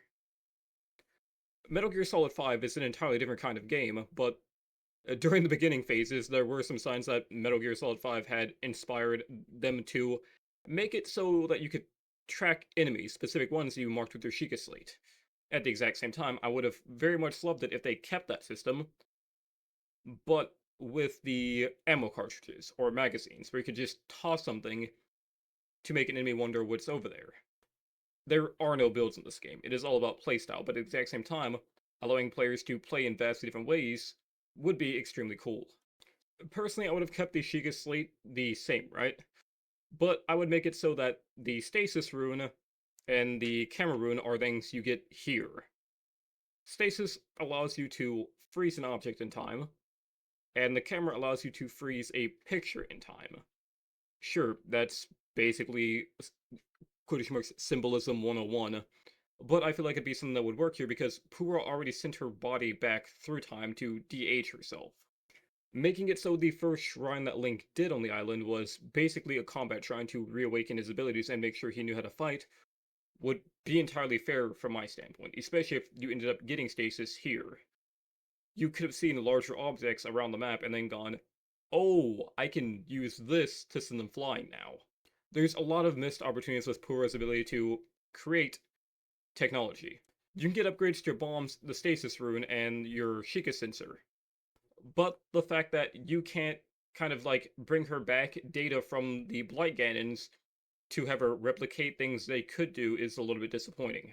I think things you should be able to scan in the Sheikah Slate, or rather take photos of to show Pura and update the bestiary of the game, should also be possible to replicate certain abilities from them. Like the little vacuum Octoroks that'll suck up things before spitting an explosive back at you. Combine the data from that and Fire Blight Ganon should have given her maybe the idea to go, oh hey, what if I make it so that you can vacuum things up and fire them out as an explosive, right? But if it's also hot enough in the area, you can vacuum up those flames before firing them off in an explosive blast. It's not much, of being able to aim that blast wherever you want, or just completely get rid of fire in an area could be useful depending on what map design they were taking with the game. In addition to this, something like Cryonis Plus would be really good, because base game Cryonis is useless. I've talked about this in the past. It's good for avoiding swimming. It's like the grappling hook would be good for avoiding climbing to some degree. So, if Cryonis Plus allowed you to mimic Water Blight and create either like floating spears of ice that you could send towards an object, it'd be really good if it was raining. Because even though you can only use it while it's raining or while you're near a source of water, it'd be something you could actively interact with the environment over, and it would make you think about the environment around you more carefully, as well as the weather conditions. But I also think being able to use Cryonis whenever it's raining in general would be really good. When it rains, your ability to climb is very much tuned down. So, being able to look at a rock wall and go, I'm going to make ice extend off of this so I can climb it, would be something that made you recontextualize how you're looking at the game itself. Maybe now rain is no longer a hindrance, but instead a boon. You can't climb it naturally, but if you're willing to sit there and waterfall climb it, it'd be something that really helped you out in the long run. But I also think giving the player something like that from the get go would be incredibly busted, which is why I think the upgrade system would be necessary to allow it to make better use of reconstructing things through water. Additionally, making it so that if you were already in water, you could use Cryonis to make the ice mines that Water Blight Ganon uses, so they would actively fly after enemies that were in the water, would also be an incredibly cool use of them. These are all ideas you wouldn't have unless you had already played through the game and the other games so you had an idea of what existed and what could exist. So saying they should have thought of something like this from the get-go is a little bit, I don't know, tasteless in my eyes, but I can see where people might have been coming from if they came to this conclusion extremely quickly. Something like the hookshot doesn't work in this game. I think having it as a you've already beaten the game, here is some like post game stuff you can do would be neat, but then people would probably just complain about not having it in Breath of the Wild 2 or at Tears of the Kingdom now. For example, if the hookshot was made using a Guardian Claw to make it kind of like the claw shot, and you could aim it at something, and it would basically fire on energy links into the object and pull a link up to it, that'd be cool. It would fit the aesthetic of the game. But having access to that tool throughout the main game would, again, completely trivialize climbing, especially in the event that you get two of them to make them the dual claw shots. Putting this in a kind of food analogy, Breath of the Wild is it's basically like a meal that you're being given. It has its own like seasonings and stuff like that, but you also kind of have an idea of what would make it better. You just don't have that in the house right now. And if you took the time to leave to go get some, well, your meal will be cold by then not as good. It wouldn't be as fresh made, and you wouldn't get to eat it with everyone else, which would be kind of disappointing too. Because of the fact that again, the only sense of growth you really get in the game is through the champion abilities, your heart containers, and the amount of stamina you have. It really limits how much you actually feel like you've progressed through the game. There is nothing you can do at the beginning of the game that you can't do at the end of the game. At least when we're omitting champion abilities from it. You can just do those exact same things for a little bit longer. You can take one more hit, you can take two more hits, you can take three more hits. You can run for 2 more seconds, 4 more seconds, or 6 more seconds. But other than that, you stay the same. You're entirely stagnant throughout the game. A lot of abilities that Link gets in previous Zelda games aren't just things you learn how to do. They are things you can do because now you have an item that allows you to do that. I think if they really wanted to break the Zelda formula, they would have made things different, learnable. Make it so that Link actively gets better throughout his adventure. Showcase the journey to return to the type of hero that he used to be, the champion, from your average normal person. Even if he was already capable of using all the weapon types that he was able to, having it so that he actively had to train to get abilities back or learn new ones to have a chance at fighting Ganon, even if it wasn't immediately felt, would be something the player would probably have more pride and joy over whenever in a normal playthrough, all you're really going to get to see to mark your progress is the amount of Korok seeds, the amount of shrines you've done, and how much of your Hyrule Compendium is filled up. And while I don't really care about gratification in games, that is insanely less gratifying than being able to see what abilities you had at the beginning of the game versus the ones you had at the end. Kingdom Hearts, one of my favorite game series. Start a new save file after you've been playing on your finished save file and see what abilities you are missing. It is something that you can instantly tell the moment you start swinging your Keyblade around. Especially at the beginning of a game like 2, you get so many abilities that allow you to move around, do new things, and feel more powerful than you were at the beginning of the game. If all that you got in Kingdom Hearts 2 were health upgrades and MP upgrades, you would definitely feel it. Again, you can take more hits and you can use more magic, but you can't use any more abilities. You just are stuck with the exact same moveset. And if the core mechanics are strong enough, a la Bayonetta, then sure, that's fine. But even Bayonetta gives you other weapons to use. Again, it might be hard to compare those games to this one because they are entirely different genres of games, but I feel like the same rules still kind of apply. At the beginning of an average Zelda game, the moment you pick up the sword, you can usually do everything that you will be able to do with that sword. Twilight Princess is different in the fact that that's not the case there. At the exact same time, because you rarely get to use those abilities in a meaningful way, I don't feel like they add much to the gameplay. In Breath of the Wild, there are so many opportunities to use things you would be getting in a valuable way that it would definitely stand out. For example, Link just got knocked on his ass. If there was an ability that allowed Link to basically instantly recover from something like this instead of having to take the time to roll if he was in the middle of combat, I think would make things like that stand out a lot more because, well, at the beginning of the game, getting knocked down a hill was an oh fuck sentence because, well, you would continuously keep falling. But I think most people should hopefully realize that if you fall off or get knocked off a object by another entity, as long as you're mashing, Link will do his best to stand back up regardless of what speed he's moving at, which can result in some abrupt stops. At the same time, though, I see people talk about how like they fell all the way down somewhere because of like their shield breaking while in the middle of surfing it, and they're upset they couldn't stop. It hasn't happened so much since the game's been out for much longer at this point, but the entire thing being that it is entirely possible to stop your descent by hitting a button means that it's something useful that the devs thought about. If I had been mashing right there, I would have rolled down that entire part of the hill and continued to roll. There are times whenever, even without mashing, you'll be fine to basically keep going, or rather, to get up immediately, but there are also times whenever, well, the game just decides, yeah, no, we're gonna keep having you roll down. Like right there, I wasn't even mashing. Link got to a flatter spot on the ground, and he pretty much stopped. Leaning more into the sense of player growth in the game would have been good, because even as far as something like this goes, it's a cold area. Sure, I've got the Rito headdress on, so I'm already not taking cold damage, but I could also unequip it, and because I've got the Flame Spear equipped, I would also not be taking any cold damage. Leaning more into stuff like that would allow them to basically go all in. It's kind of weird that the only Zelda games I've ever felt a sense of growth in were spin offs, which is a little wild to me. When I boot up Hyrule Warriors, I immediately know what parts of my combo I am missing because I can no longer do my favorite parts of them.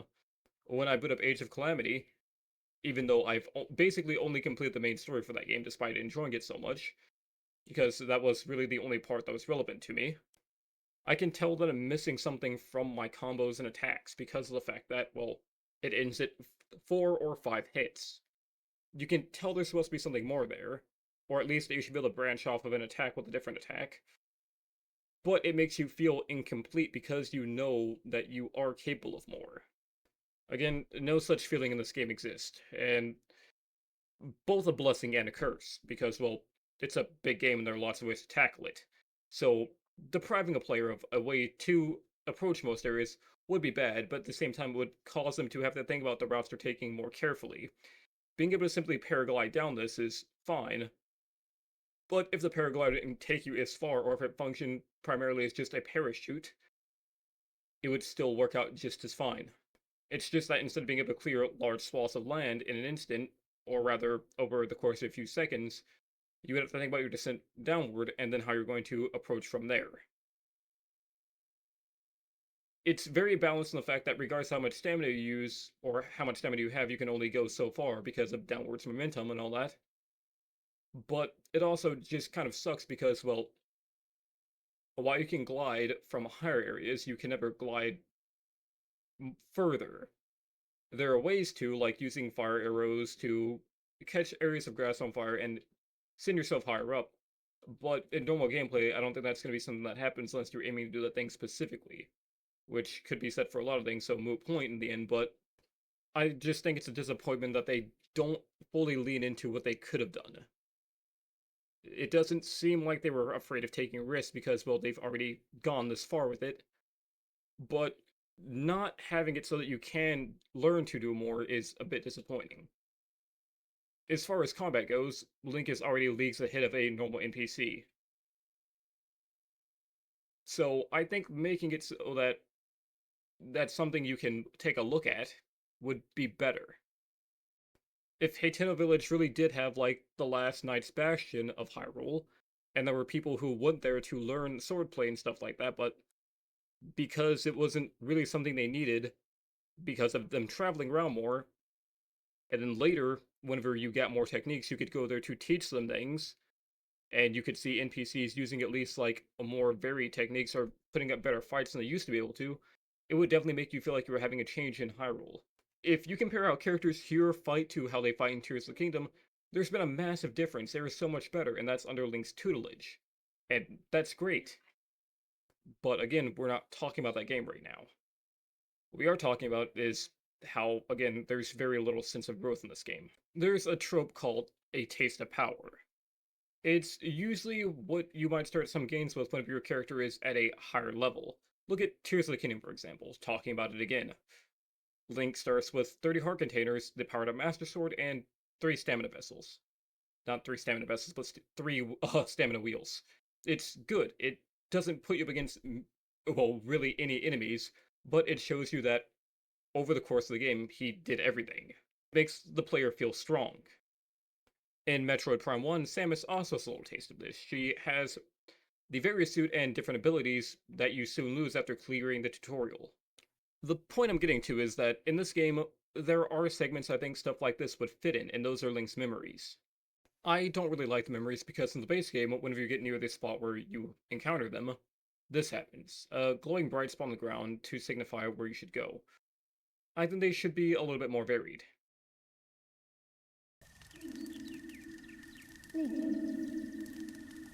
Link. At the beginning of the game, whenever Link first wakes up and leaves the Shrine of Resurrection, a timer will start.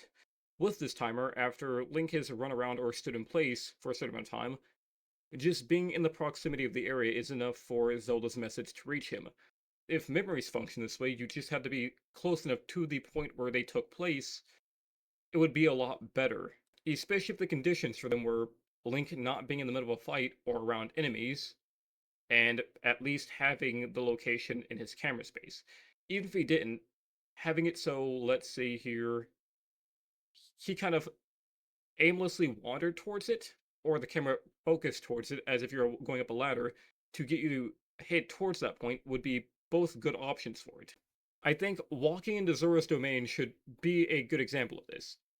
Link recognizes Mipha once he's told to look upon it and all that fun stuff.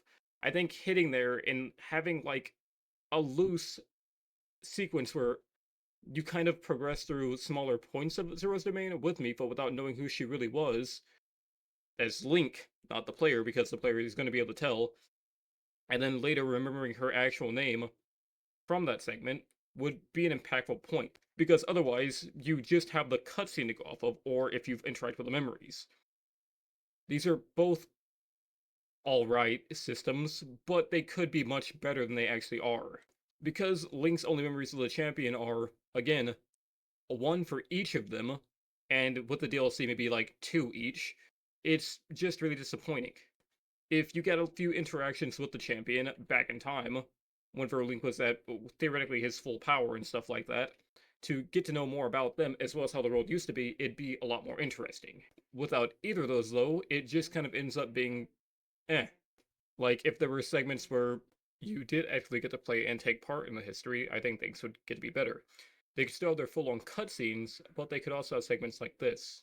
So at this moment, we're entering the Gerudo Desert through the intended, with quotation marks, route. We are approaching Karkar Bazaar through the desert. Now, what's something that happened over here? The memory where Zelda was attacked by Yiga clansmen, right? So, if around the time you hit this point, Link started to kind of like drift a bit and remember things, I think having a segment where you fight to catch up to Zelda or fight to keep the Yiga Bladesman away from her so that she could make it somewhere safe before finishing the segment and eventually the cutscene plays out would be a lot better than just running up on a glowing spot and hitting the A button. Because in normal gameplay up to this point, they might be trouble for you. So, when you get to play through a segment with a mostly upgraded Link and just kind of cleave through them like nothing, it would make you feel stronger. right?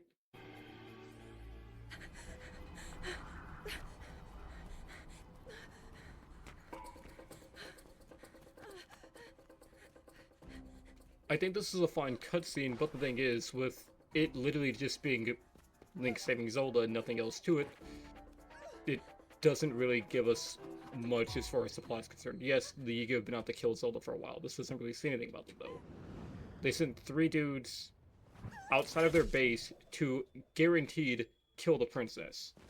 If anything, I get the impression that they're more lazy than anything else. So, having us as the player fight through groups of them just to prevent this from happening in the first place would feel a lot more impressive and make a stronger impression on us than just a cutscene, especially one without dialogue, might I add. With that out of the way, I feel like I've illustrated my point as far as the cutscenes go as well as I can. If they made use of cutscenes that forced the player into certain play areas, it would better serve to illustrate how Hyrule used to be, how things quotation marks should be in Hyrule, but how that the calamity has permanently altered how things will be working from now on. I feel like it'd be a great way for there to be a kind of a line between gameplay and story. There are no more villages because, well, they were damn near basically all wiped out by the Great Calamity. You still have some, yes, and you can still enter them, yes. But how commerce and stuff works in Hyrule will never be the same. You've got a few large settlements, no more small towns. The travelers who travel do so out of necessity to make money or get to point A to point B. You don't just see caravans of people moving across the area anymore. Any deliveries being made between places. Everyone has to be self sustaining. The kingdom does feel fractured because there's really nothing left. If players got to see what things were like before, it would really set the tone of things. For example, if you could explore Hyrule Castle Market Town, but you couldn't like interact with things like you could in the main game, it would serve to illustrate how much of a different person Link used to be than who he is now. No climbing on random buildings, jumping between things. You have to stick to the ground. You have to be the orderly knight the kingdom expects you to be because you are the hero. You can't be seen doing stuff like that. Versus how you get around now, it would, again, definitely show the player if there used to be a difference in how things were handled. I think the proximity-based cutscenes would work a lot better because then you could simply show off areas that the player would be interacting with naturally, and after a certain amount of time spent in the proximity of it or approaching a certain point, they get a cutscene that illustrates how that place used to work, function, or be, as well as involve them a bit more in the story. Link remembers this place. You, as the player, might not remember being here, but remembering part of what happened here or what this place used to look like would be great. Just going through the barracks of, another area and having everyone immediately see Link and go, oh shit, it's him, would be great. Comparing the, as Rivaldo put it, pomp and grandeur of old Hyrule's reaction to the hero appearing to current day would, again, set the tone in a great way. But also using something like this to force a boss battle with a Guardian at this point in the game, win or lose, would be something good. And when I say win or lose, I mean like win or flee would be good. Giving the Guardian an on-screen health bar so you could see how much health they had, and giving the option between fighting or running, because, well, Link remembered he's the champion. Not really, but part of who he used to be. And now he's looking down the barrel of a laser aimed straight at him. Maybe coming here first was a bad move. Maybe remembering in this place was a bad move. And now you've got to fight your way out or run. You can be brave and fight to the death here, or you can do the right thing and know your limits and run. That's already kind of set up because this Guardian will usually see you if you come out of that memory, all things considered, or they'll see you before you go into it. But having a cutscene to kind of emphasize how Link feels about the situation himself would be a lot better. Because even if you didn't have the playable segment, having something important like that happen following it would serve to set player expectations for what they're going to be encountering far more often. If you gave the player the choice to fight, maybe it would involve using things around the area to their advantage. The Guardian might be as mobile as a normal Guardian, but having it serve as a way to teach you how to fight them in the first place on a one-on-one encounter would work really well. But also, if they decided they wanted to run instead, Given the option to just run out of the fight after figuring out, oh hey, you can destroy their legs, or maybe having Pura tell you that, would also work really well. It would show that, well, the characters actually do care about Link's survival, so instead of just telling him, hey, there are guardians around there, they could tell him things they know about them. Because, well, she knows a lot about tech, so knowing about guardians, especially if she might have used to study them or guardian tech in the first place, would be incredibly useful. When you're first playing through the game, you might not even know the guardian legs are entirely destructible until you try to take one out yourself using melee. And once you figure that out, you've got a reliable way of stun locking them. It makes the fights a lot easier and a lot more manageable to handle on foot, and that's a great thing. Before that, though, they are entirely walking tanks of death. If one catches you and you don't have a horse or a way to get away, or maybe you can't land an eye shot, you're kind of out of luck. That's it for you. The game is very clearly not afraid to force you to have things. If you enter the Dark Beast Ganon fight without a horse, Link will spawn in on one. One's just magically created under him. And that's really, really like. It stands out a lot in the game. Because they don't make more active use of it. If, for example, you went to Haytano Village and you did all the side quests required to get a horse given to you, or you managed to get one from, I don't know, the stable, then Link should probably ride out here on a horse in the first place, right? However, if you didn't, I think that in the case that you choose to run, Link should be able to spot one, leap on, immediately tame it, and then, have to run away. You would still get all the same benefits. They could give the horses the same stats, all that fun stuff, so that the player really didn't feel like they were losing out or getting a better choice by either opting not to get one then, or just not getting one at all. That might be forcing the player to pick things up that they might not be interested in. But at the same time, plot happens. Like, clearly Link needs the horse to be able to navigate that boss battle. It's also the final one. They could have you run around on foot, but it's going to be a lot more harder and less hard and more tedious to navigate without a horse. And with that in mind, I think they should have just gone all in on occasionally forcing certain situations to happen. There are always multiple routes to enter areas from. So having at least like two contingency plans, or at least like the NPCs bring up that if you did miss something by entering from a different area, that you could pick it up at a certain point, would be nice. Like, sure, most people will enter Kakariko from the intended point. Going up the hill, passing by Hestu, all that fun stuff. There are also people who won't have that experience. For example, if you, for some reason, enter Kakariko from the mountains, and, like, drop down at Impa's house, I think they should have something to say about that. At the same time, you won't get the little note that you normally get about, like, running past the old lady with her ankle hurt, all that fun stuff. Missable content in games is something most people would, again, consider controversial because people don't want to miss content in games. They just want to 100% them, all that fun stuff. Completionist mentality, it doesn't really mean anything to me. If there was incentive for players to actually replay the game instead of maxing everything out in a single playthrough, I think that would be good.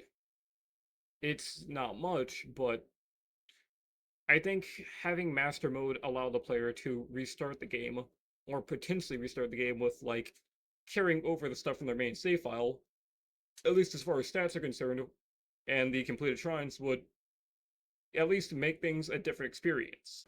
Sure, it would completely break the game's balance in Master Mode, but Master Mode is all about, well, being far more aggressive and far more quick with your plans and strategy. The same things work, but you have to think more carefully about them. People might say that, yeah, they just turn all the enemies into damage sponges. They also give you access to things like the, I think it's Knight's Broadsword, not Broadsword, but the Knight's Claymore extremely early in. Between things like that and ice arrows, you should be able to freeze a Bokoblin and then smack it with that to instantly kill it. If you're not taking advantage of the little flying platforms they have to gain gear you otherwise would be able to get at extremely early points, you're missing out. But again, this is about the base game, for now. It's just a lot of the design things they either came up with later or maybe had in mind for other things could have very well benefited the rest of the game if they were used properly. I think Hestu being able to upgrade Link's three main item pouches for his weapons, like bows and arrows, and his shields is nice. I think making it so if Link had places he could stay, he had areas to store things would be nice. Like, say, Impa wanted him to have a room or a housing set up in Kakariko Village. Maybe you can't carry all of your gear with you at once. So you can drop things like your different armors and stuff off there, so you can only carry the things that you might need with you. Give you a reason to revisit places. People really don't like backtracking, but with the amount of shrines around the map, it's extremely easy.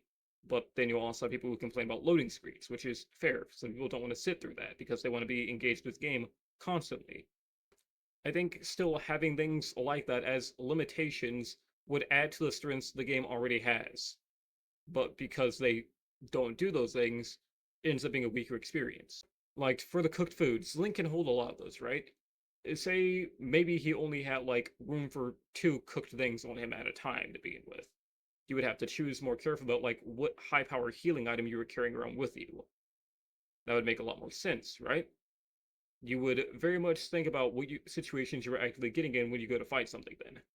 In the same way, if your items like, I don't know, meat and fruit could also spoil to some degree and not become rotten items in your inventory, but instead, like, just straight up disappear, that would also make sense. But in that same way, it would kind of be a pain in the ass.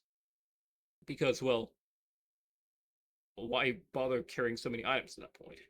I think having different kinds of inventory slots for different things could be nice, but it also falls up with the pit trap of making the player feel like they have to be using everything constantly and like they never really own anything that they actually have. Which is really funny considering current climate. In previous Zelda games, if Link wanted to heal himself, he would have to have a bottle. To have a bottle, he would have to do certain side quests to gain those things. And even if he did those side quests, he would be able to use that bottle twice if it was milk, once if it was a potion or something. You would have to think about what you were carrying around in them for when you needed them. This game's a lot bigger, but I think if they included more things that the player could actually interact with naturally, there would be more inclination to actively make use of things like that.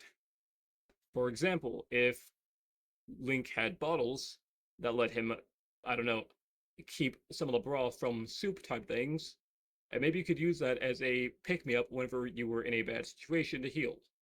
That'd be nice, right?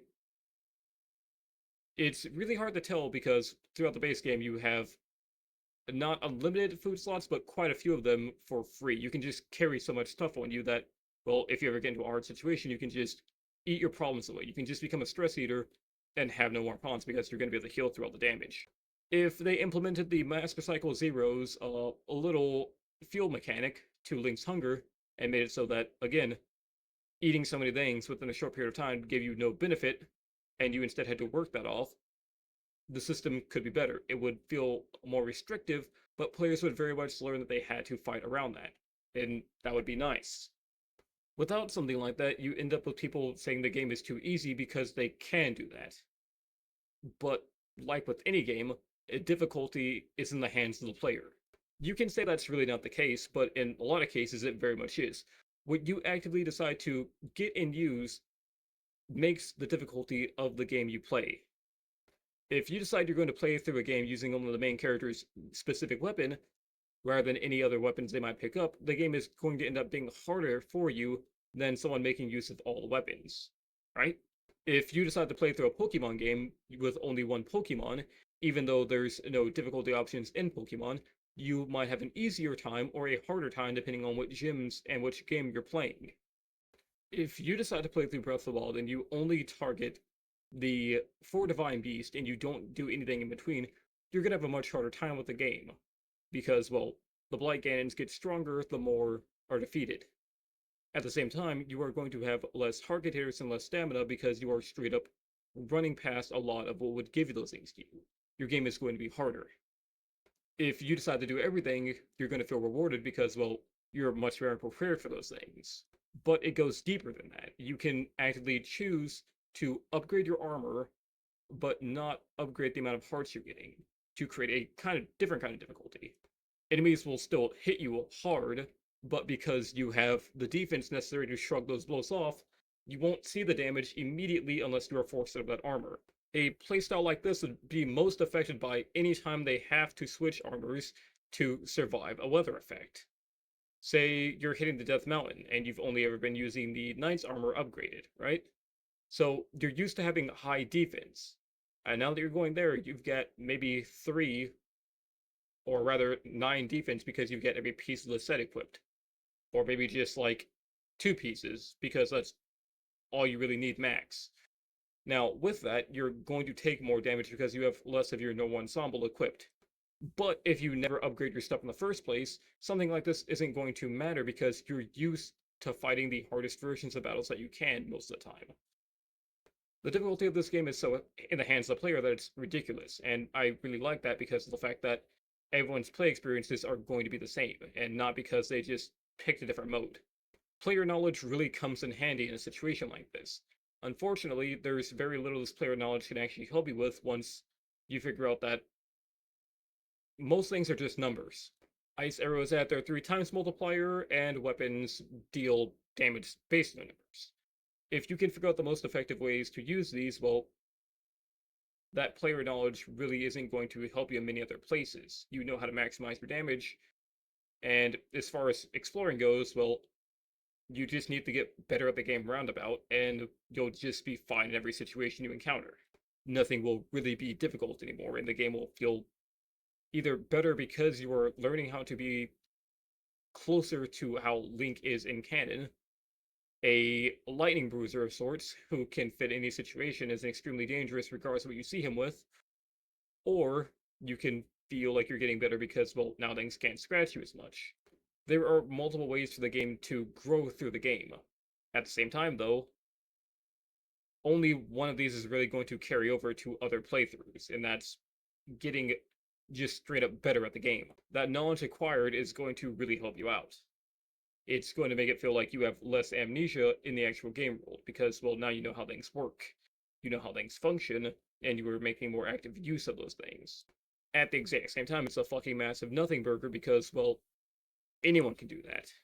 The things that only require strictly player knowledge are things everyone has access to. You never really end up feeling like you're gaining anything, aside from when you mess with Hestu, which is one of the only forms of growth that Link actually has in this game, and that's all through the power of Korok seeds. I think Sonic Frontiers is onto something with how it did this, but I also don't think something as simple as just being able to upgrade your attack, defense, speed, and heart containers through small collectible items would be the way to go with this. Shrine progress dictating your heart and stamina works well. I think side quest progress actually giving you additional defense, time you can have between damage from elemental ticks, and so on would be extremely helpful because, well, then, say it takes you 5 seconds before Link takes damage from, something like heat or cold exhaustion. Now, say you did the little Goron Fireplate minigame over hitting into the Gerudo region. Now it takes 10 because, well, Link is sat through hotter temperatures. He's used to this stuff now. You would feel better, and it's right outside there, so it'd be an immediate reward before you actually have to deal with it. And if you missed it, you would definitely be able to tell because, well, I'm dying really quickly out here in the heat. So if you went back and found that, you would feel a lot better about the situation and like you had actually earned something by looking around. The game really never making use of systems like this is where I think a lot of its downfalls actually come from because of the fact that, again, nothing you do feels like it truly matters. You can get better weapons and stuff like that, but because of the fact they break, you don't feel like you've actually acquired anything whenever it comes down to it. You had a strong weapon for a little bit, but because Link himself never gets stronger, that strong weapon is just a strong weapon. If Link himself could get things like an additional +4 attack by the end of the game, even something like a stick would become significantly stronger. You've effectively tripled its damage output. Even if the damage increases were percentage based, I think it would still be fine because by the end of the game, you feel a lot stronger. Percentile damage boost would be good for the game, but also it would make the strong weapons stronger and the weaker weapons, well, slightly stronger. It'd be how I'd actually handle something like this, because, well, all things considered, not being able to gradually deal more damage to deal with enemies changing color types, other than getting strong weapons, kind of sucks in the long run. They get definite upgrades, but you get, well, nothing. I think a good workaround of this would be what's displayed on screen. The unbalanced version would be after acquiring the Champion's Tunic, you get attack boost. After acquiring each Divine Beast, you get an attack boost. And after getting the Master Sword and Remembering Zelda, you get another 2 attack boost. But the balanced version of it would be simply after each plot imploring thing, you get 1 point of attack. It's not much, but that adds up very quickly, especially when you start applying things like buffs to it. It's not a massive increase, but it makes the things that weren't good before kind of good, and lets you get through harder challenges based off of your overall progress. Something like the Master Trials with a Link who does remember everything would be much easier than going through it without one who does remember everything. Because then the default Bokoblin sticks you get in there would be dealing, well, fucking 16 damage per strike. It would make you feel a lot stronger even though you're using a worse weapon. And honestly, with the game's lack of, well, any real accomplishments you can achieve, I think it's necessary. Or would be if I was the one actually making it. All things considered, though, I'm going to go ahead and display my ranking for this part on the screen. You can read through that if you want, but I'll go ahead and state the roundabout, well, the gist of it here. What they've done with Impa at this point is entirely disappointing. She's normally a wiser or sage-like figure who can help guide Link through what's going on. She just completely misses the ball on all that here. Not doing anything to remind Link that there is a fucking death cult out to get him is insane to me. Just leaving that up in the air is something that he'll find out on his own is really crazy. One of the guards will tell you that, instead of her. The village chieftain, who is supposed to be informing the hero of what's been going on, along with, like, the potential dangers of the Center of Hyrule. Some rando tells you about the fact those people exist. I don't know what they were legitimately thinking with that, but it ends up killing, well, just most of the intrigue they could put there. This comes later in the story, but if Impa had informed Link that there was a Yiga Master, Master Koga, who was out there, it would be a lot more interesting, and it would create some kind of, like, actual story thing, or ongoing plot line, letting them know that there is somebody who is an equivalent to her out in the world. But instead of being serious and, majestic like she is, he's actively malicious and insane. And even if she couldn't tell him about Koga specifically, just being able to tell him about the Yig clan would have done a lot of work. Instead, what we get is, alright, go run over here, get your camera fixed by Pura, okay, run back. Okay, go run out and claim one of your memories. Okay, here's your shirt, good luck. Like, genuinely, what the fuck?